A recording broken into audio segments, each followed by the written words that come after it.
ভারত ও হিন্দু মালউন, তুমি যত বড় নিজেকে আঞ্চলিক পাওয়ার বা সুপার পাওয়ারই দাবি করো না কেন, আমরা যারা ইসলামপন্থী, আমাদের দিনের ভিতরে যাদের তাওহীদ আছে, বিশ্বাস করো আমরা তোমাদেরকে থোড়াই কেয়ার করি।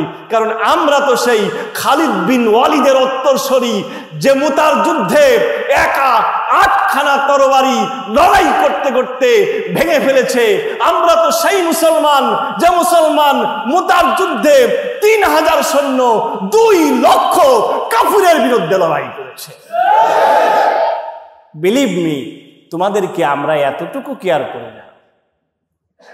আমরা যদি ইমানদার হতে পারি, তোমাদের মতো মালাউন তো আমাদের নারায়ে তাকবীরের স্লোগানে ভেসে চলে যাবে ইনশাআল্লাহ, ইনশাআল্লাহ। আজকে আমরা সবাই জানি এই বন্যাটা আমাদেরকে চাপিয়ে দেওয়া হয়েছে। এটা আল্লাহর প্রদত্ত প্রাকৃতিক দুর্যোগ নয়, এটা মানব সৃষ্ট দুর্যোগ। ডম্বুর বাঁধকে খুলে দিয়ে আজ বাংলাদেশের মুসলমানদেরকে পানিতে ডুবিয়ে শায়েস্তা করার চিন্তা করছে তারা। আমরা বলি, শোনো, তোমাদেরকে আমরা কখনোই বন্ধু মনে করতাম না। আমাদের আগের দালাল সরকার, 5 গোলাম, দিল্লির গোলাম, ওরা তোমাদেরকে বন্ধু রাষ্ট্র বললেও আমরা চিরকাল কোরআনের ওই আয়াতটাকেই বিশ্বাস করতাম, লা তাজিদান্না আশাদ্দান নাসি লিল্লাযীনা আমানু ওয়াল ইয়াহুদা ওয়াল্লাযীনা আশরাকু। আল্লাহর কোরআন বলছে, হে নবী, পৃথিবীতে আপনি 2টা জাতিকে মুসলমানের চিরস্থায়ী শত্রু হিসাবে পাবেন, একটা হচ্ছে ইহুদি আর একটা হচ্ছে মুশরিক। আমরা তোমাদেরকে কোনোদিনও বন্ধু মনে করি না। আমরা কি ভারতকে বন্ধু মনে করি? ভারতকে বন্ধু মনে করা কি কোনো ইমানদারের জন্য জায়েজ? মুশরিক কি কখনো মুসলমানের বন্ধু হতে পারে? তাহলে আমরা কি মনে করি? আমরা তোমাদেরকে প্রতিবেশী মনে করি। সুবহানাল্লাহ বলেন। কি মনে করি? প্রতিবেশী মনে করি। আমার ইসলাম এমন সুন্দর জীবন ব্যবস্থা, আমার ইসলাম প্রতিবেশীর অধিকারের কথা বলেছে। সুবহানাল্লাহ, ঠিক না ভাই? প্রতিবেশী হিসেবে তুমি যদি আমার সাথে ভালো ব্যবহার করো, তাহলে অবশ্যই তুমি ভালো ব্যবহার পাবে, ঠিক না? প্রতিবেশী হিসেবে তুমি আমার সহযোগিতায় এগিয়ে আসবে, আমি তোমার সহযোগিতায় এগিয়ে যাব। তোমার সাথে আমার সম্পর্কটা হবে সমতা, ঠিক না? তোমার সাথে আমার সম্পর্কটা হবে ন্যায়ের, তোমার সাথে আমার সম্পর্কটা হবে পারস্পরিক শ্রদ্ধাবোধের। তুমি যেন দাদাগিরি ফলাতে এসো না, ঠিক না? আমরা মুসলমানরা তোমাদেরকে দাদা মনে করি না।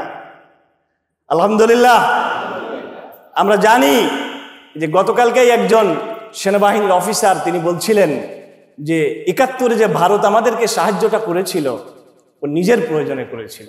এটা তো আমরা সবাই জানি। আরেকটা ব্যাপার যেটা আমরা অনেকেই জানি না, 16ই ডিসেম্বর আমাদের বিজয় যে হলো, উনি বলছেন যুদ্ধের সব জায়গায় যেভাবে আমাদের ব্রিগেডগুলো ভাগ হয়ে গেছিল, ফোর্সগুলো ভাগ হয়ে গিয়েছিল, সেক্টরগুলো ভাগ হয়ে গিয়েছিল, আমাদের যুদ্ধটা টোটালি আমাদের কন্ট্রোলে চলে এসেছে অলরেডি। 7টা সেক্টর বিভক্ত করা হয়েছিল, 9টা সেক্টরে। তারপরে 3টা ফোর্স ছিল, জেড ফোর্স, কে ফোর্স। সম্পূর্ণ যুদ্ধটা যখন আমাদের কন্ট্রোলে চলে এসেছে, এদেশে আমাদের যে পূর্ববঙ্গের যে সেনাবাহিনী ছিল, ইস্ট বেঙ্গল রেজিমেন্ট সহ আমাদের সেনাবাহিনী একেবারে নিয়মতান্ত্রিক যুদ্ধের জন্য দাঁড়িয়ে গেছে। আমাদের দেশের যুবকেরা, আপামর মানুষেরা মুক্তিযুদ্ধে অংশগ্রহণ করেছে। আমাদের দেশের তৎকালীন 8 কোটি মানুষ, নারী পুরুষ সবাই যখন পাকিস্তানিদের বিরুদ্ধে, কেউ খাবার দিয়ে, কেউ সাহায্য করে, কেউ আশ্রয় দিয়ে, সবাই যখন পাকিস্তানিদের বিরুদ্ধে যুদ্ধে লিপ্ত হয়ে গেছে, বিজয় আমাদের অতি সন্নিকটে। সর্বোচ্চ আর 1 মাস দেরি হতে পারত, বিজয় আমাদের হতোই। ভারত সাহায্য করলেও হতো, ভারত সাহায্য না করলেও হতো। ভারত যখন এটা বুঝতে পেরেছে এখন অবশ্যই বাংলাদেশ স্বাধীন হবে, তখন এসে সে 12 ভাগ খাওয়ার জন্য সৈন্য পাঠিয়েছে। বিশ্বাস করেন, ভারত আমাদের সাহায্য না করলেও 71-এ আমাদের বিজয় অবশ্যই হতো। প্রিয় ভাইরা আমার, তারপরেও আমরা তোমাদের প্রতি কৃতজ্ঞ ছিলাম, যতটুকুই করেছো, ঠিক না? কিন্তু এতদিন পর্যন্ত আমরা দেখে আসলাম তোমরা কখনোই আমাদের বন্ধু ছিলে না। তোমরা আমাদেরকে বানাতে চেয়েছিলে দাস। তোমরা আমাদের অধিকারগুলো কেড়ে নিয়েছিলে, কথা বলার অধিকার কেড়ে নিয়েছিলে। তোমরা আমাদের মানবতার মানুষ হিসাবে অধিকার কেড়ে নিয়েছিলে।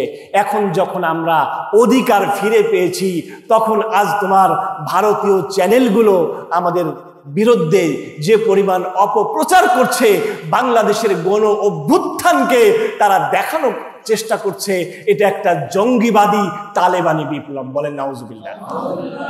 আর বাংলা নামে একটা চ্যানেল আছে না, দেখেন জোকারের মতো করে কিভাবে লাফায়, দেখছেন না? সাংবাদিকতার সাধারণ একটা যে ভদ্রতা, সেটাও ভুলে গিয়ে জোকারের মতো করে একবার এদিকে যায় এদিকে যায়, কি শুরু করেছে। এরপরেও যখন আমাদের বিজয়কে থামানো যাচ্ছিল না, তখন আমাদেরকে পানি চাপিয়ে দিয়ে ডুবিয়ে মারতে চায়। আমরা বলতে চাই যে আমরা তো সেই মুসলমান যে মুসলমান নূহের প্লাবনের সময় কিন্তু বেঁচে ছিল। সুবহানাল্লাহ, জোরে বলেন।